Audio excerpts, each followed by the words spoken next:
Matagumpay na idinaos ang ika-31 National Crime Prevention Week na may temang pinalakas na pamahalaang lokal para sa ligtas na pamayanan, pagpapatibay ng mga programa sa pag-iwas ng krimen sa ilalim ng Community and Service-Oriented Policing System na ginanap sa Gamu Community Center, Barangay District 1, Gamu Isabela noong ikatlong araw ng Setyembre taong kasalukuyan. Pinangunahan ito ng Police Regional Office 2 sa pamumuno ni Police Brigadier General Roy B. Parena, Regional Director, kasama ang Gamu Police Station sa pamumuno ni Police Major Louis J. T. Felipe, katuwang ang Regional Community Affairs and Development Division na pinangungunahan ni Police Major Baby Rose P. Kahulaw at Police Captain Terence Tig Tomas. Layo ng programa na palakasin ang ugnayan ng pamahalaang lokal at kapulisan sa pagpapanatili ng ligtas at mapayapang pamayanan. Dinaluhan ito ng mahigit 70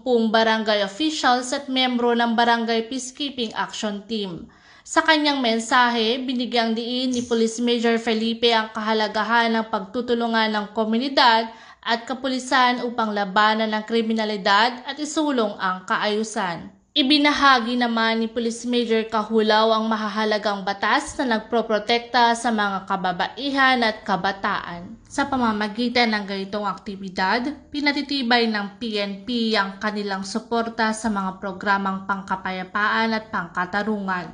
Layunin nitong patuloy na itaguyod ang isang ligtas, maayos at maunlad ng komunidad para sa lahat.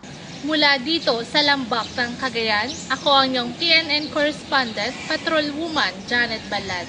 Alagad ng batas, tagataguyod ng Balitang Pulis.